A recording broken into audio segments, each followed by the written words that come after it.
Hello everyone and welcome to this special weekday Motor Trade Radio podcast, powered by Motors, the driving force behind multi-site advertising, with Philip Nothard and Curtis Hutchinson, bringing you all the chatter that matters across the franchised and independent dealer sectors.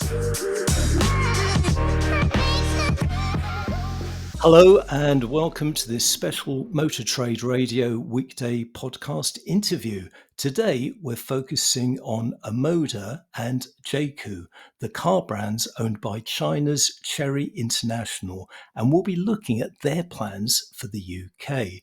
The initial rollout here of both brands will be supported by over 70 jointly branded dealer sites, set to increase to 100 by the end of this year. High-profile dealers already partnering with them include Arnold Clark, Listers, Cambria, Peter Vardy and Perry's. And here to discuss their plans is UK Country Director Victor Zhang. So welcome to the podcast, Victor. Yeah, thank you. Well, nice to meet you all. Yeah, this is Victor. Yeah. Yes. Welcome, Victor. I think you're back at HQ currently, are you?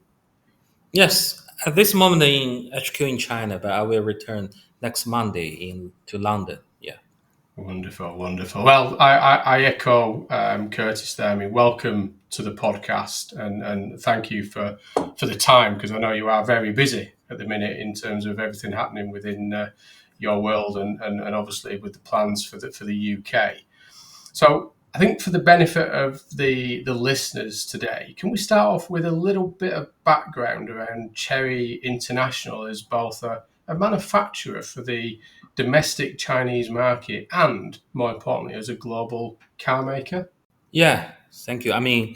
So let me first to give you more information about Chery and Chery International. So Chery was founded in 1997, so that is almost 27 years old.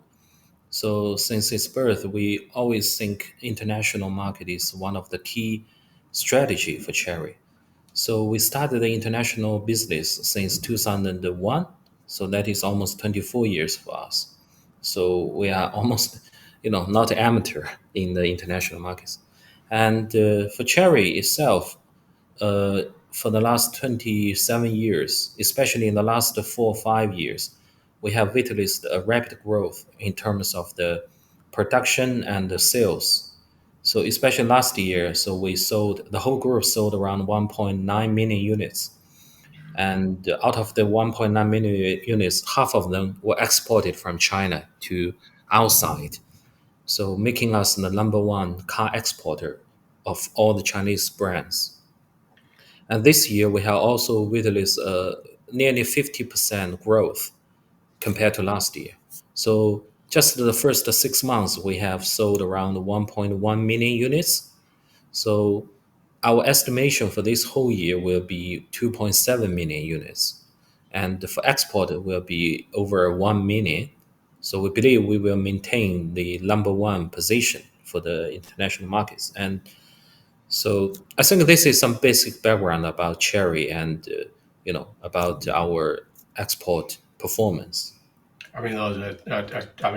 Those are some significant numbers. I think you're right in terms of understanding how long you've been going as a business, because obviously some of the listeners today will probably only just heard about some of the business in the last sort of 6-7 months as you've sort of entered the UK market. But clearly, this is a bigger business for a long time. And I think moving on, Victor, a little bit in terms of about yourself, do you want to just share a bit of background on yourself, Victor, and what's been your automotive career to date in the sector, so the listeners get to know a little bit more about you and your background?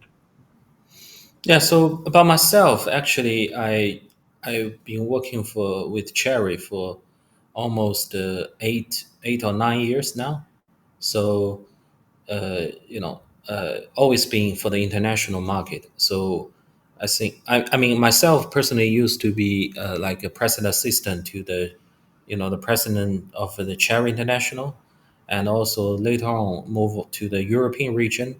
So I started the business development strategic development for Chery for the like Nordic regions, Spanish and also Australia, Deutschland, these regions. And since one I think end of 2022, I started the UK, the UK exploration for Chery. So now I'm the country director for the Chery's UK team. So yeah, this is some basic information about myself. Yeah, no, thanks for that, Victor. There's some great context there. So, as we speak, orders have actually opened for OMODA, with deliveries starting, I believe, in August, while JAECOO launches at this month's Goodwood Festival of Speed, with UK deliveries scheduled for late 2024. Can you take us through how your launch plans are actually going for both brands in the UK? Yeah, so I think Omoda and JAECOO actually are two brands, and we just get these new brands since I think over 1 year ago, and but of course these two brands are under the whole Chery group, but these are two new brands. So the Omoda brand actually is, so I mean it's more for crossover. We are looking for fashion, futuristic, this kind of feeling, and it's being launched in with over I think over 20 countries at least now in globally, and especially in Europe, we just launched in Spain in February, and with the one model we call OMODA 5 petrol, and this one model already got over nearly 900 registration per month now in Spain, just in Spain, and we will launch Omoda brand also in other European countries like Italy, Poland, Austria, Netherlands very soon. And for UK will be possibly end of August. But of course, we have started the order taken now, but we will start the delivery in August.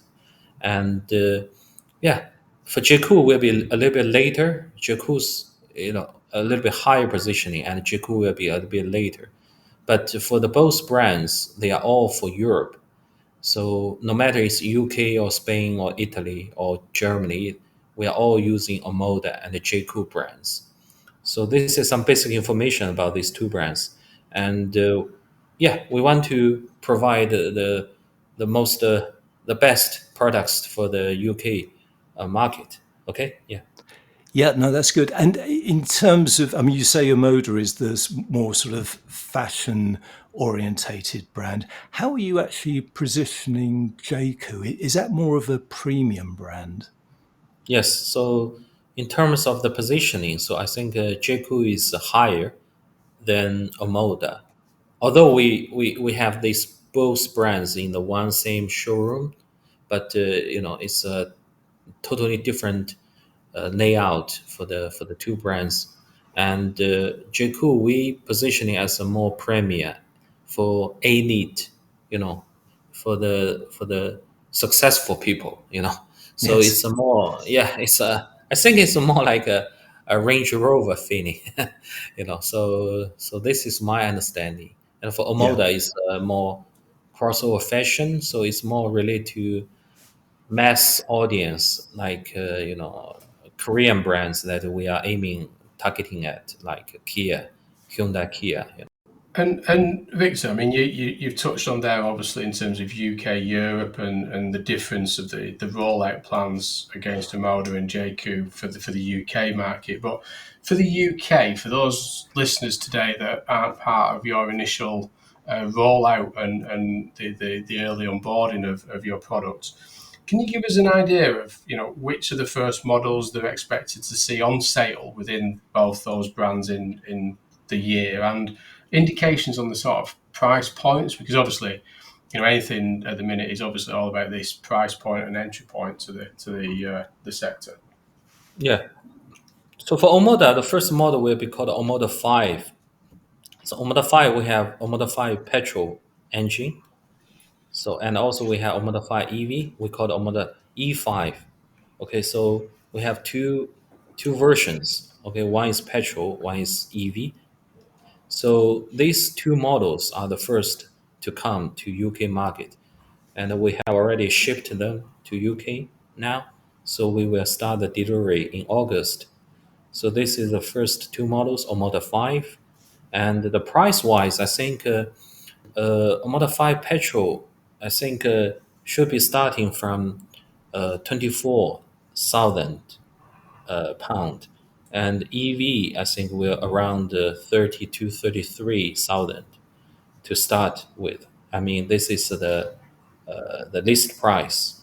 Okay, so yeah, so this is some basic information about these two models. Okay, and And for JAECOO, the first model we'll call the J7. So J7 is so we will also display this model in the Goodwood Speed Festival, and so this model will be, I think it will be delivered by late this year. And the price wise, I think we haven't decided yet, but should be higher. So I'm thinking about 30 plus. Okay, 30 plus position for this car. Yeah. And I mean, yeah, I mean, it sounds like that you'd probably anyone listening to this morning's podcast will be eagerly waiting to obviously see that vehicle and that price point in terms of that more premium model. But thinking about, obviously, you've mentioned it there in terms of both EV and petrol plug-in hybrid products. And we know the questions at the minute, particularly in the UK, around the ZEV mandate for the Mm. manufacturers. What's your thinking around sort of entering the UK with petrol variants as well as the plug-in hybrids, in addition to the electric vehicle variants? I think this is based on our analysis or understanding about the UK market. So firstly, we fully respect the decision or the mandate by the UK government to introduce and to embrace the EV transition, which is definitely something we will do. So that's why we also have strong EV lineup. But in the meanwhile, we think, since the infrastructure, everything is not fully ready, so we still think customer has the right to choose more options, right? Like if they want to still choose petrol or plug-in hybrid, so we are able to provide them with these options. So this is something like we provide a variety of power options to the end customer, let them to choose. For us, we all think they are very important, and we will follow the government's, like this EV policy. So, so gradually we will have more and more EV products. But in the short term, in the first 1 or 2 years, we still believe that there's still a market for the petrol and the plug-in hybrid, and that can really, I think, to meet the some of the customers' demand. So this is the logic behind this product lineup. And Victor, turning to representation, as I mentioned earlier, you're partnering with franchise dealers, and your plan is to build a 100-strong UK network by the end of the year. So, and you've already got some high-profile names on board. How are those plans in terms of building that network? How are those plans actually progressing? Yeah, I think since last year, we really start to meet these partners. All of them show the high interest to us, and we have a dedicated DND team. I mean, dealer development team. So we have shown our products, and we have shown our strengths, our capacity, and the dealers are also very passionate, enthusiastic to cooperate with us. So at this moment, we will have already signed with actually nearly 80 showrooms. So we hope that 60 showrooms can be ready for by August, and so our target is 100 by end of this year. So we believe we are on the right track. So I think we will be able to do it. Although it is looks like a very big target for maybe for other brands, for new entrants. But for us, we are really make it. And that target of 100 by the end of the year, would you foresee adding more dealers next year? Do you plan to grow beyond 100?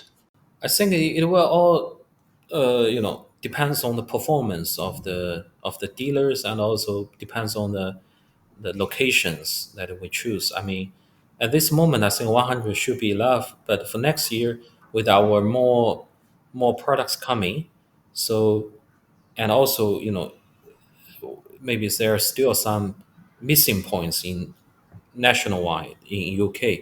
So maybe we can still expand to another 20 or 30, maybe 120 or 130 points will be enough for next year. But that can be further discussed with our team. So, yeah. And for listeners actually tuning into this podcast, who might be interested in joining your network, what can you say about the sort of typical investment costs involved in representing OMODA and JAECOO? It all varies. As you know, UK is also different regions or areas, different costs. So, like big cities, maybe we will have special policy, try to help the investor. I mean, otherwise, it's a little bit too crazy for them, I believe, for the cost in UK. But for other regions, maybe the costs are lower. My understanding is we are very flexible for the kind of cooperation with a partner, because some of our showrooms are standalone, but some of them are actually are shared means the whole building maybe is another brand. Then they divide into two. Half of them belong to Omoda, half of them belong to the other brand. But we have a dedicated gate or entrance, and a partition, Yes. so between this. So if it is a shared showroom, it should definitely will lower down the cost. Yeah. And we have already provided, I think, because it depends on different regions and different dealers, and also the size of the showroom. So we have a commercial policy to support them. So to be honest, I'm sorry, I don't have a very one universal answer to this question, but any partner or investor who are interested, we are open-minded to discuss, and we will help them to lower down the cost and try to let them to benefit, and let them to see that they can get the return on investment ASAP. So this is something we want to do. Okay. Yes. You're listening to All the Chatter That Matters on a special weekday episode of Motor Trade Radio. Powered by Motors, the driving force behind multi-site advertising. And Victor, just thinking about another area now in terms of what you've been working on, and you've announced with that the partnership with Arval and BNP Paribas in the UK, and that's the financial service contract that you're doing. Do you want to talk us through about what's covered by that financial services contract with Arval and BNP? Yeah, I think it's just newly announced. So actually, we have been talking with them for a while, and now we finally, I mean, shake hands with them, and now it's go public. So for Avo, it's more about fleet side. So we will have a Moda leasing offerings. As you know, BCP or BCH and PCH. The contract hire offerings from Avo. So our customers can select these leasing options. So for BNP Paribas, it's for retail side. So we will have OMODA and JAECOO finance service. So cooperated with the BNP Paribas, so that people can enjoy a variety of retail products like PCP, HP, and several more others. So many PCP and HP, high purchase and personal contractor. So this is the main areas that have been covered by Alvo and BNP Paribas. Yeah, and as you say, I mean, that is a recently announced bit of news to the market in the UK. And I mean, this deal though obviously does show your commitment to both the fleets as well as the retail sector.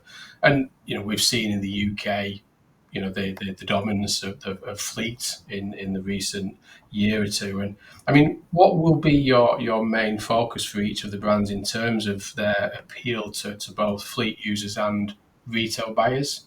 To be honest, I think in UK, as you know, fleet and retail on average are almost 50% to 50%, right?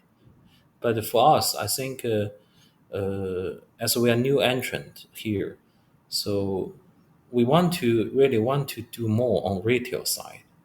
So this is something I really want to share with you and with the audience. Is I believe retail maybe in the short term are much more important for OMODA and JAECOO, but maybe in the middle term or long term, fleet can play maybe another big role in the future. But in the short term, to be honest, my focus is for retail. But that doesn't mean we don't do fleet.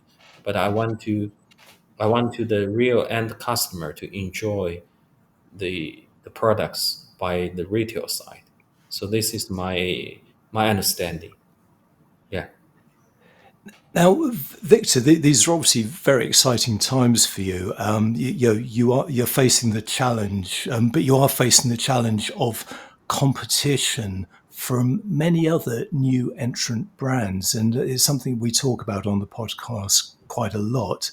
And there seems to be quite low public awareness of many of these new brands. So, how will you be addressing that for OMODA and JAECOO and getting them noticed as brands in the UK? I think you're right. I mean, UK act as a very highly competitive and mature market. So for new entrants, for new brands, so it's really difficult. I think I share the same feeling. So for us, I mean, we have made a very solid marketing plan from the very beginning. Although there are some minor adjustment or changes, but the overall principle or the target is very clear. We want to do whatever we can to increase our brand awareness and to build the brand image in UK. So very soon, from I think a year ago, we have started to build the team, and now we have covered both social channels, digital side, we have PR side, and now we are also have the retail marketing side. So that means we will cooperate with the retailers to do the local event, local marketing campaign, and also we have national campaign, national advertisement. So we have already just signed with some very powerful agencies, and we will very quickly to start to launch our national campaign. I mean, in terms of to cover most of the channels like TV or radio or newspaper, print and digital side. So, so yeah, I think there is no other way to do marketing or branding in UK. You just need to follow the logic here. You need to respect the way people UK business is operating, right? So we understand the importance. So we will invest, and we are investing now for the branding side. And we are also trying to do some events. So we just participated in the Malvern, IHS Flower Show event. We just participated in the London Tech Week, and this month, days later, we will participate in the Goodwood Speeder Festival, and we will also have a Go Paris, because of Olympic Games, we have a Go Paris event. And next month, we will have the very big launch event in London.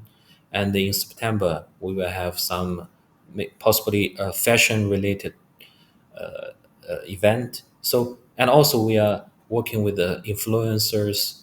And so from digital, from PR, from social, from the print, from every channel, we want to build up this brand awareness. And I believe it will take time, but gradually, I believe we will let UK people know OMODA and JAECOO. Okay. Yeah, I mean, and sort of a couple of big questions and final questions, Victor. And I do apologise for asking this because you've got a lot going on already, and you've done a lot in such a short period of time, in particularly in the UK. But thinking about looking to the future, your long-term plans for the UK, and thinking of where the brands may be and what your vision is for, let's say, 5 years' time in the UK. What are your thoughts of what you expect? What are your big plans for the UK market for about 5 years? So I think for 5 years, look at the future. I think there are maybe two aspects. One is in terms of the sales. So we hope that 5 years later, we can become a mainstream brand in UK. That means, people will know us and will recognize our brand and the products. So I think in terms of volume side, I hope that we can be similar like Hyundai Kia, as I mentioned, for Omoda. And for JAECOO, I hope that we can be like the German brands, like BMW or Mercedes-Benz or Audi performance.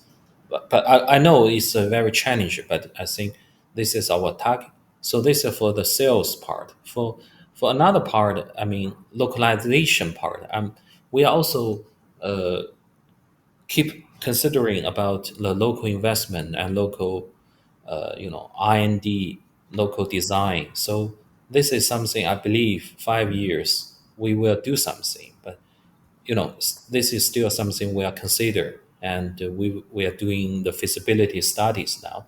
But I believe we will have something with these localization things.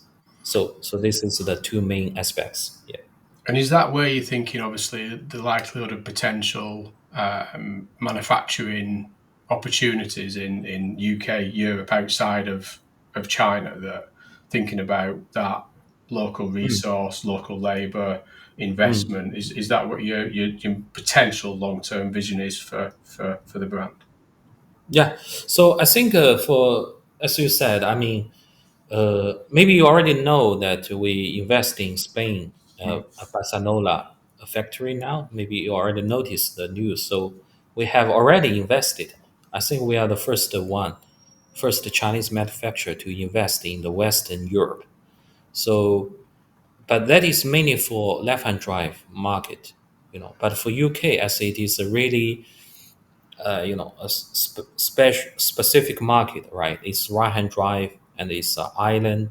So I think we all understand the importance, and I'm very honest with you. We are still evaluating, and I believe that future manufacturing in UK is an option for us, and we are really looking at this feasibility because UK's base for manufacturing, I think have its advantage in terms of the labor, in terms of education, in terms of the local suppliers, and the I mean, and also the policies. So yeah, it is very promising for Chery for Omoda and JAECOO to have a local production in UK. I think. I Yeah. think certainly that would be positive news to anybody listening this morning to what you're saying there for the industrial strategy for the UK market. To think that this is actually on the consideration list for people such as yourself would be a positive news for the UK automotive sector. So thank you for sharing that, Victor. Yeah, yeah, it's my pleasure. Yeah, Victor, many thanks for joining us. I mean, it's been a fascinating insight into your plans for OMODA and JAECOO in the UK, and particularly interesting for us for you to share those plans that you have for dealer sales, representation, marketing, and it's fascinating to see how it's all coming into play now. So many, many thanks for joining us. Philip and I both really appreciate you spending the time with us. Yeah, it's the same for me, and really happy to share and to let more people know about us. Yeah, for definite. I think we see the names when things like this, but I think to hear it from yourself and talk through some of your visions, some of your plans, then I think it's hugely appreciated. So again, like I said, thanks for giving up your time to talk through that today, Victor. It's been very much enlightening and interesting for myself, and I'm sure the listeners will feel the same. Yeah, thank you. Yeah. So that's all for now. We hope you've enjoyed this weekday's special. Many thanks to Victor for joining us today on today's pod. We're back with the headlines on Saturday. Until then, it's goodbye from me. And it's goodbye from him. Thank you for listening to this special weekday Motor Trade Radio podcast. Powered by Motors, the driving force behind multi-site advertising. Philip and Curtis will be back with the week's big motor retailing headlines on Saturday. Live, on demand, wherever you are, on your podcast feed.